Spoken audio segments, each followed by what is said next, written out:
with Peter Pan, I'll get, just I think a good place to start with this, and I'm sorry, I just keep talking about this, but it is so shocking, and it's a big thing that has stood out to me is just the tone being so wildly different from Winnie the Pooh, Blood and Honey. Like this is such a darker film, and it like honestly, like seeing it twice. I got the screener last night from you, and I'm watching it again. And I'm like, I don't even know if I want to go on this journey again. It's so grimy and dark, but that's Yeah. one of the best things about it, though, in my opinion. I really like that element. hmm Yeah, hopefully, like that's actually what I want. Like from the get go with the mum, how she gets absolutely destroyed. It was like I wanted to open this film and go, if any, like I'm preparing people for Wendy. It's like if Wendy's gonna go on this journey, I want the audience to be like, fuck, she's fucked and like this normal 19-year-old girl. And I want them to relate to her and go, fuck, like, what would you do? And like, she's about to be in this situation with him. Like, remember what he did to Let's open the film with a bang and go, if you're going to try and protect your kid, this is what he will do to you. And it's totally off limits. And I had my little wink towards, the opening of the original Halloween with his POV going towards the kid. I don't know if you noticed it. And then he was like, do you want to come to Neverland? And my little wink towards that. But yeah, I just wanted it to be like realistic, like in real life, and you watch these true crimes, a lot of people don't make it out alive. If someone creeps into your bedroom at night, again, a lot of it comes from my worst nightmares. Standing above someone when they're sleeping and stabbing them. If I woke up to that, like a lot of this was stuff where I was like, oh, what would scare? Oh, that would scare me. I've got to write that in. And the opening scene where he's in the little hatch, it's annoying, right? Because people on the internet going, oh, it's like it, blah blah blah blah blah. I know, and I saw that hatch. I was like, I can't not use it. Do you know what I mean? I was like, I fucking have to Yeah. use that. And I improvised the whole thing. It wasn't in the script. In the script, it was a letterbox, and he was like, he was in the letterbox, and he was like convincing the little kid to open the door because I thought that was something creepy in that, like someone that is so naive, so innocent, and you've got these eyes, and he recognizes him from the circus, and he's saying, "Oh, let me in." And I think I had something like, your mummy told me to come over tonight, da da da, something like that. And then he does let him in, and then the mum comes in. She's like, "What the fuck?" And she's like, shut the door," and all this. But when I saw that hatch, I was like, I can't not use that. Like that's crazy, and you don't have stuff like that in the UK. So I was like, we have to use it. So yeah, but yeah, and here we go. Oh, you've copied it. But I was like, well, Well, it didn't feel like it didn't feel like a copy to me. It almost felt like it almost felt like you like pastiched like two scenes of other horror movies together, which I like, and it kind of creates something new. It's like it very yeah, much so reminds me of the Georgie scene in It, and then like the Evil Dead cellar yeah. stuff, where it's like Oh yeah, the yeah, yeah. I forgot characters. about that. Yeah, yeah, It really hit like yeah, watching it again the second time. I'm like, ooh, this is a little Evil Dead because I think the first time I watched it, I'm like, okay, this is like they're going for the Pennywise thing. He also eats kids, right? yeah, yeah, But here now watching it again, I'm like, ooh, there's a little Evil Dead in this scene too, which I really yeah. enjoy. So It genuinely was an accident. Like I just saw it and was like, we can't not use it. I was like, it's so bloody how could you cool. resist? How? Oh Yeah, yeah, no, I because I was totally get it. walking and the floorboard felt weird, and I'm like, what's that? And I literally, it was me that found it, and I found the little thing, and I yanked it, and it just came up, and I was like, Personally, I really like that scene, especially seeing it again now. I'm like, damn, that's fucking crazy. I it's cool. something else I'm picking up on more and more with like another watch is there's a lot of like there's a it's tough to explain. There's almost like a with your protagonists, there's like this Yep. queer struggle that a lot of them have, Mm-hmm. which I think is really interesting. I don't even know if that's the best way to put it, if you know what I mean, but I'm just Yep. curious. I'm curious to hear you elaborate a little more on that, because I that was another thing where I'm like, this is a tough line for them to walk, but I feel like they handled it so well and so carefully, and again, just something I wasn't expecting, Oh, from admittedly from the Winnie the Pooh guys. You know what I mean? Like this yeah. is a really complex and tough topic to talk about, and I think you guys actually did it really well. Oh. Well, thank you for that. Like that means a lot. So that yeah, there's two obviously big elements of LGBT. The first one, obviously, is her little brother. Obviously, the little boy at school, there is something there with them, and they do hold hands. And he says about going to the cinema. That was like really subtle. It's 2024, and I thought, I you just don't see gay characters on screen really with children. And I just thought, wouldn't it be nice in today's world where someone has come to terms, where a little boy has come to terms with that he likes, boys and all that kind of stuff, and it's okay, and they're outwardly able to do it in like a cafeteria sort of thing. So I did that, and I thought it was just really cute, and it gives them another little edge to their bond. And when he's brought in he's abducted. Peter Pan goes and abducts him because he sees the birthday card and it's got a picture of them in it. And obviously Michael is refusing to go to Neverland. That's part of like Peter's twisted thing, that you have to agree to going to it. So it's like, if I go and get his little friend, that will edge him over to going to agreeing to it. So when he gets there, there's another level of protection for Michael. It ups the stakes more. Like Michael, now his friend's involved in it. It's not just him anymore. So I thought it was like really nice. It was a hard one because I was actually undergoing a bit of a battle with some of the sales people with this film. They want me to remove all the LGBT stuff from it, and it was really important to me just because I come from the LGBT background, and I don't feel like there's enough out there for people like myself. And there's still a lot of bullying. I just wanted people to watch stuff and it's being normalized. It isn't, obviously normally it's older people, and normally it'd be two women and lesbians, two hot girls, and they'd be doing sexual nature scenes, and I just didn't want any of that. I wanted it to be really normal. It's not being, no one makes a big scene out of it. It's very subtle. And then obviously moving on to Tinkerbell, again, I thought I was just thinking what makes the best character here. I thought it was really interesting. What if someone's abducted as a kid and they're still there today? And I was like, why would they still be there? And I was like, what if when she was abducted, her family, obviously this would have been set in like the 90s, and back then being trans wouldn't have been accepted. Well, it still isn't obviously today, but like even worse back then, and people just aren't to grips with it. I just thought it'd be really interesting if, her dad does say in this that he basically didn't accept it. That she was identifying, as to who she was as a female. And I thought it was interesting that, she had the nail varnish and all that kind of stuff, like little subtleties, but she was abducted. And Peter Pan said, you're a lost boy. And she says, it's all not in the film and not in the script, but out of the script, what would have got to that point? And is it interesting that she said, well, I'm not a little boy, I'm a little girl. And then Peter Pan kept her around because now she can't go to Neverland. And then, all the manipulation, maybe, they start to get on. And I see her as a puppy to Peter Pan. She does everything he says. And she's been abused in such a way that, she's scared of him. And she really is like his little puppy, and she does whatever he think that he says, or his wild imagination. She just believes it now. It's like her Bible. She believes everything. These little books that he's got about Neverland that he's written himself, she believes all of it, and it's all manipulation. And I thought it'd be really, really interesting to create this like really complex character, and then finding the right actor for that. Obviously, I was very lucky. I found Kit Green. I auditioned like 3 waves of actors, and I was really struggling, Then Kit just came, and I was like, oh my god, I think I found my Tinkerbell. And then it was really important to talk to Kit and make sure that we're on the same page. And I wanted to really like respect, her, and I didn't want to offend anyone, and I wanted to make sure that we were on the same page and that she agreed with all the choices I was doing. And I let her have a pass over the script as well. Kit were just so on the same page, and I was like, you've got to really trust me with this, because on set I'm going to be putting you in really vulnerable situations, and we just got to be on the same page. And I was so lucky that just Kit was everything for me. Like, it was so easy to work with Kit, and I'm just so excited for people to see Kit, because I feel like she brings so much in the eyes. I'm all about the eyes as a director, like, because as an actor, that's what I like. People that are just, you think it, you see it. And I don't like this outward acting, theatrical style. And she just brought so much to it. And at times I'll go bigger, show me more in the eyes. And I was like, I know it's going to feel weird. Just trust me, because I've got the other version in the edit, and I can edit this down or whatever. Just give me it, and she would always trust me. And yeah, I just feel so good about that. So yeah, it was scary.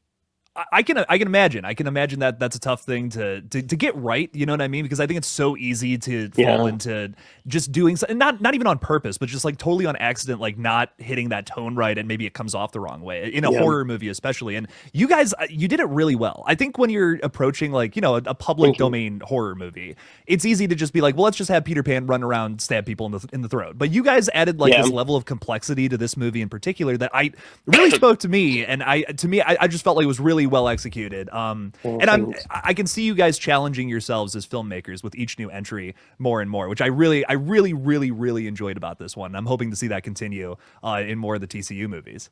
Oh, thanks. Yeah, no, definitely. It's something that like I definitely intend on doing. Like, especially just me as a person. Like, I really, as a director, I really do get excited about character. layered characters and characters that are not perfect. Like, you know, with Wendy, she ain't perfect. Like, she has all these home life issues. Her mom, you've got this little wink that the dad is off doing his own thing with these, you know, younger girls and blah blah blah blah blah. And I just wanted no one in this to be perfect. Like, no one is like in real life. Like, I hate watching films where it's like, oh, the perfect, you know, perfect protagonist and nothing, you know, they don't do anything wrong. They've got the perfect hair all the time. And all of these things I don't want. I want messy hair. I want people to look like shit. I want, do you mean I want it to be realistic? And that's Yeah. just something that excites me. So I mean, you'll definitely get that from my stuff. You'll always get that. And again, Alice and the Mad Hatter, I think you're going to get that. Like, I want it to be character driven. I want to see the Mad Hatter get driven to insanity. And yeah, from anything from me, you'll probably get a lot of that. Now, while you know it is a very deep movie, you guys also have some pretty nasty kills too. Not to shift too Yeah. hard here, but Yeah. I What was also your love favorite? that. What was your favorite? Oh, dude, that's so tough. There's some really good ones in this one. I think the scalping Yeah, go on. really hit me this time That around. was my favorite. Yeah. Yeah, that one fucked me up again. I don't. Oh god, it's like that. The idea of that happening to you, you know what I mean? Like Yeah. I always try to put myself like in the position of the character, you know, and just the idea Yeah, of that is same. oh god. Seeing that in this movie in Terrifier 3, I'm just like fuck no, man. I can't do that. Oh shit! Yeah, it happens in fuck. Do you know what? That's such an. I always feel like everything I do, like someone else's. I've literally just remembered. Yeah, yeah. Do you know something that I want in Pooniverse? Because I think the scalping works so well. Yeah. I want someone in Pooniverse to have pigtails, and I want someone to grab and just pull them, and then just everything splits down their face. So it'd be Dude. cool, right? So Oh yeah. I'll grow my hair out. We'll make it that. happen. All right, let's do it. Let's do it. Okay, you've got into April, so you better get a move on. yeah, I gotta do something, man. No, Yeah. no, but I really did like a lot of the kills in this one. I think, and speaking of Tinkerbell, I think hers is so upset. Like that is so upsetting to me. That's almost a tearjerker moment. Oh, good. That's what I actually wanted. You know, with her arms and stuff, that was kind of more me like winking towards, you know, having wings. It's like once her arms are gone, she's got nothing, and it's kind of like I don't know. It's just I thought it quite interesting to see like what happened with the no arms element, and also, he says, you know, like he's been helping guys because she has been helping people, like she's been helping Wendy and Michael, and he's like, well, who are you gonna fucking help now if these are gone? And then obviously, I think he did intend on leaving her like that, and now she'd be like armless. But then when she says don't give up to Wendy, it was like okay, and then that's why he makes her suffer, and he puts his foot on her head.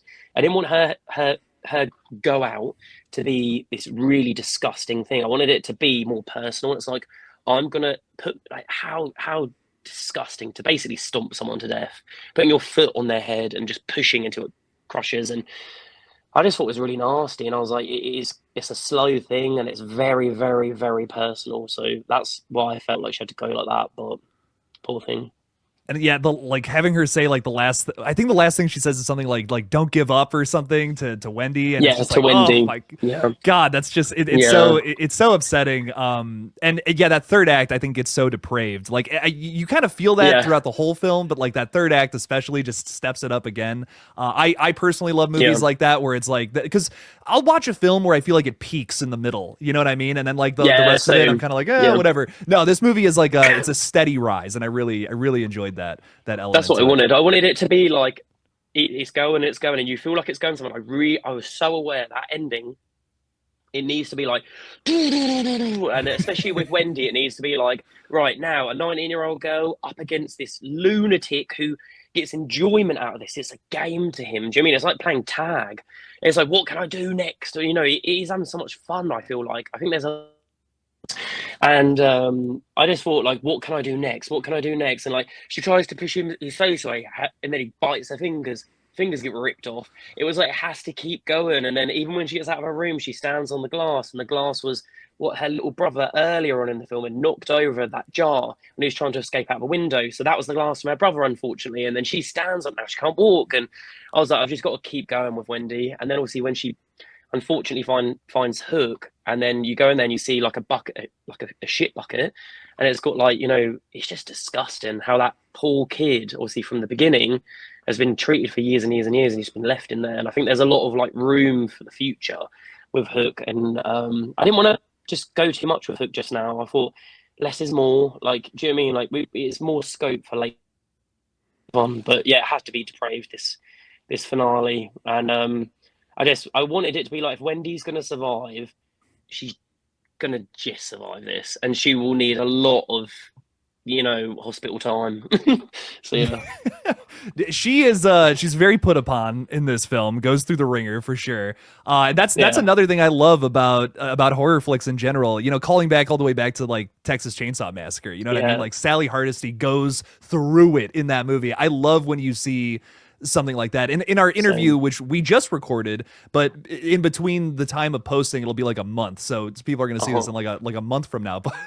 But you talked a little bit about how you wanted Wendy to kind of just be like, she's a normal girl. She has no Yeah, fighting experience, and she's trying to save her little brother. And all that in this film, I think that's done very well, and it's just very effective because you're watching this girl struggle to try to get out of this situation, and yeah, she's getting her fingers bitten off, her life is being altered. It's terrifying. The trauma is going yeah, to set in real soon here. yeah. No, totally. That's the thing. It's like, if she was going to go through this, I wanted it to be like, what would you do? And how can I keep making these situations worse for her? Like, I wanted it to be, oh God, oh, give her a break, give her a break. But I also wanted it to be realistic. Like, I'm not, when you mentioned Texas Chainsaw Massacre, perfect. I love how she looks and how she's reacting at the end of that. How she's having this basically panic attack, anxiety attack in the back of that truck. I thought was just perfectly done. And there's a lot of films that are, it's just not realistic. Like, imagine what your body would go through, like the adrenaline, and then the stakes you've just gone through, and then you're on your own, and what does your body do, and how do you react? And I just wanted to go through that with Wendy, and I thought it was really interesting. And I wanted people to really be in the moment with her, and I just wanted to keep making things worse. I thought it was just interesting, and yeah, just keep making you think, what would you do next? What would you do next? And the phone was a thing because obviously it's 2024, and I'm fully aware. Why don't you ring the police? Blah blah blah. Why don't you send someone your location? I was like, okay, I need to tackle this ASAP. So when we're at Tiger Lily's house, I was like, she needs that battery needs to die. And I thought it's actually kind of an easy way. It's like, you're at your friend's house, your friend is sleeping on the sofa, she's giving you the bed, so she's taking the charger with her, and she's watching these videos about her brother on YouTube. All these news reports. The battery dies, and then Peter Pan's in the house. Now what do you do? And she's trying to get the battery for that, and meanwhile, it's kind of like, do I wait at the house and wait for this to charge up? But the van's going. This is probably my one opportunity to find out where my brother is. She has to go with it, and it's the stakes are high. She's going to lose everything, not just her brother, everything. I think her mum. I think if she never got her brother back, I think her mum would seize all communication there. I think she'd be a very lonely person if she didn't make this right. And yeah, but yeah, I wanted to try. What would you think about the phone stuff? Were you okay with that? Because it's just such an annoying thing, isn't it? Like No, 2024 mobiles. dude, it's so hard to write a horror movie in the modern day because there's so many things you have to think about. You know what I mean? I mean, it's so. I think like I actually think it Uh-huh. was speaking of Maxine and all that, I think Ty West actually he's talked a little bit about this about like he likes setting movies in the past, like before the '90s Yeah. or the '80s or whatever, because it's so much easier to write horror then. And a lot of it does stem from just the phone, how accessible it is to get help in Yeah. nearly any location nowadays. So you have to find ways to write the phones out creatively, and you do Hmm. that really well. It's very situational in yours, and I actually no, it works. It works for what it is. You know what I mean? Yeah. I do like that.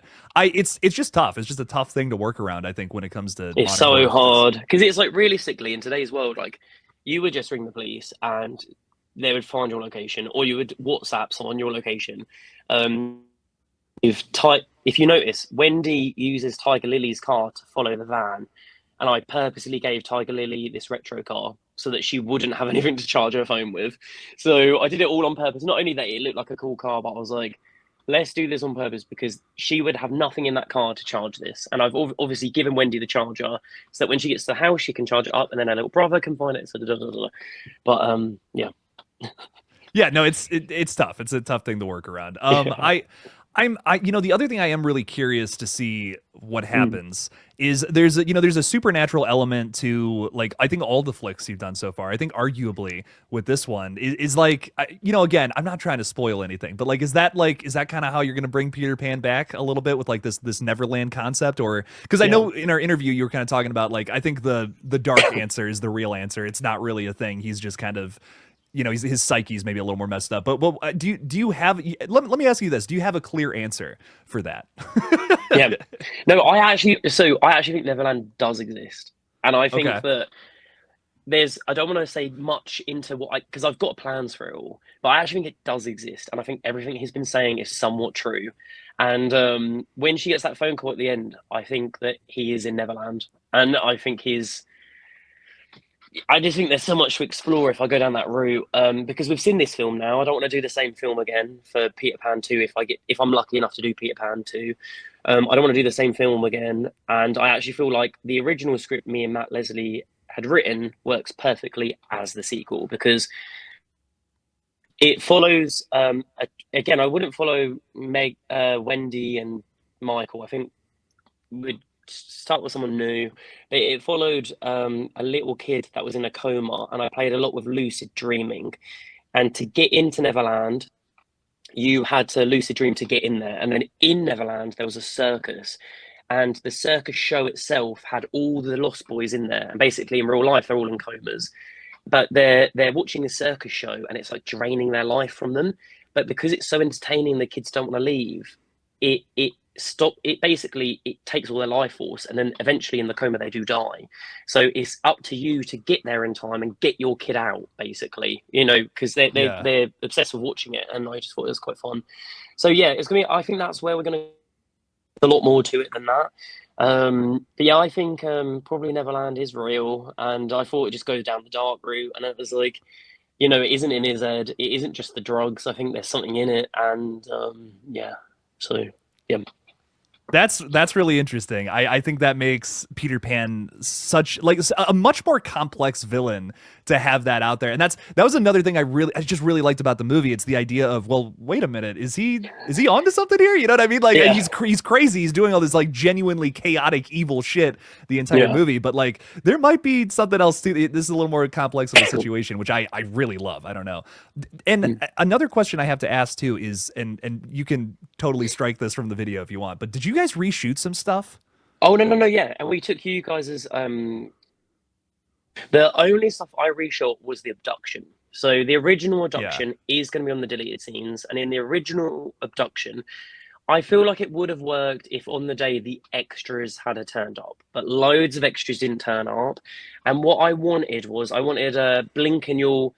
It's that thing of as a pet, I wanted it to be every parent's worst nightmare. And if you're meant to pick your kid up from school and you're not on the lookout for your kid and you're distracted doing something, just in the blink of an eye, your kid can go missing. And I wanted to play with that. And in the original, it was Michael was getting his bike, he was unlocking it, and Peter Pan with his van was there. You see it all in the current film, but then nothing past that. So you see them doing their moment, but in that, Michael then rides off and the van follows him, and then you see how he gets abducted. Peter Pan came out and he was like, "Hey, how are you?" And he was like, "Oh, that's a cool bike." And he was like, "Oh, it's my birthday." And he goes, "I wanted a drone for my birthday, but I didn't get one." And Peter's like, "I've got a drone in the van. Do you want it? Well, it's your birthday. You can just have it. I'm not going to use it." And then he gets him round there and he just pushes him in the van, and no one notices. And it's meant to be because there's so much chaos after school. If you remember as a little kid, there was to be so much chaos outside school. No one's aware of anything. No one's taken. You're all in your own little zone, and you have Wendy arguing with her basically her ex-boyfriend, and she wasn't watching her brother properly, and she was distracted, and he just went, and no one noticed it. But unfortunately, when we filmed it, we were meant to have like 100 extras, and I think like 30 turned up. And on the day, it was chaos. It was like the same poor little kids. They would come out of camera and then they'd run all the way around, and then they'd walk really slow out past camera and they'd run all the way around. So I felt really bad for them. I was like, "Keep running, guys, keep running." And then they were like, "Oh, no," I think they were having loads of fun. But I was like, "Play tag with each other. Like when you're off camera, play tag to get around." I was trying to just encourage it, but yeah, basically it wasn't chaotic enough. And I sent out to yourself and some other YouTubers, And that was the overall feedback. And I had it from also like, you know, Reese had said it, and they just felt like it didn't work how it was scripted. And I totally agreed. On the day I was really struggling with it because, again, I just didn't have enough chaos. So we reshot it, and I think it works well. In all honesty, you know, again, you Yeah, did tell me to be totally honest. This totally. works a lot better for like a Good. couple of reasons, in my opinion. Hmm. Like it fits Peter Pan's like typical like how he does things, because we get a little glimpse of when he abducts you know, Timmy, who turns into Yep. Tinkerbell, of course, and that's also like in the woods out in the middle of nowhere. And now you've kind of done that in the same way Yep. with Michael here. To me, I think that it works a little more because it's a little more in character, and it's a simpler situation. You Yep. guys had like a really complex thing going, which like can work. Yeah. Don't get me wrong, but I think this works a little better just from a visual standpoint. It just like it happens. You know what I mean? Yeah. It happens. It's over, and it's like, oh my god, like that's I feel like if you know, if this was happening in real life, this is almost how it would go down, more or less. You know, Yeah. it's just like kid was he shouldn't have strayed from the pack, kind of thing. You know, Yeah. uh, Yeah. he gets punished for it, Well, I'm which glad is you so upsetting. were like, we didn't have enough money for it. So it was like, I was like four crew members, and it was just trying to make it work the best possible. And yeah, but yeah, I'm glad you say that because yeah, I feel like everyone happens for a reason, and yeah, it's kind of worked out well. Yeah, yeah. I also love a lot of the locations in this movie, which I think is like, Yeah. you know, I'm a big like David Cronenberg guy. I Mm. really like a lot of his films, and there's a lot to love about his movies, but like location is a thing that I'm noticing more and more as I rewatch a lot of his flicks. That he always finds these like derelict and nasty places. And as I'm watching like Peter Pan's lair, you know, as we move through all the different buildings, and you know, the what is it, the Marco Polo sequence through all Oh yeah, the yeah, yeah. mannequins, I'm just like, this is so gross. This is like, even if none of this weird nasty shit was going on, just setting it here, I'm already in this mindset of I don't want to be here. I'm such a germaphobe, you know, Yeah. so I see shit like that and I'm like, ugh, Yeah. like I'm uncomfortable. I love it. Yeah, no, exactly. Locations are everything. Like basically, you could have the best cameras, the best lenses, but if your background is literally what I've got right now, it's always going to look like, you know, an interview or an audition tape. You can only get so far. So I'm very aware of that. And we rented out actually an abandoned school, so an abandoned kids school, for Peter Pan's lair, which I thought was really fitting. And then I let the set designers have, I think they had like maybe like 3 weeks to like set design the rooms, and there's so much detail in those rooms that you don't even get to see in the film, which is so frustrating. But being in the space, so much for the actors to play with, it felt like their bedrooms. It really did. Like Tinkerbell's bedroom, you only see it for a brief appearance when she's doing her makeup for the first time, and he says it's time to collect, and you don't really see much of the room, but that room was so amazing. Like had the mannequins, and it had all these different, you know, costumes that she's obviously collected from God knows where, like maybe kids' parents and all that. Who knows where she's collected those from? But everyone had so much story to it and depth. And Peter Pan's room, if you pause it, there's just so much to look at, and if you zoom in, there's so much to look at. And I just thought like you need textures and you need details and you need all this stuff to make Peter Pan's place feel lived in and just make it accurate to who they are. I feel like they're hoarders. I feel like these are two people that have never grown up, and also when you oh, it's so disgusting, but when you look at the little kids room where all the kids are kept, look at the mattress. It has, you know, urine stains, and I wanted that. I was like, I want it to look like previous kids have wet the bed.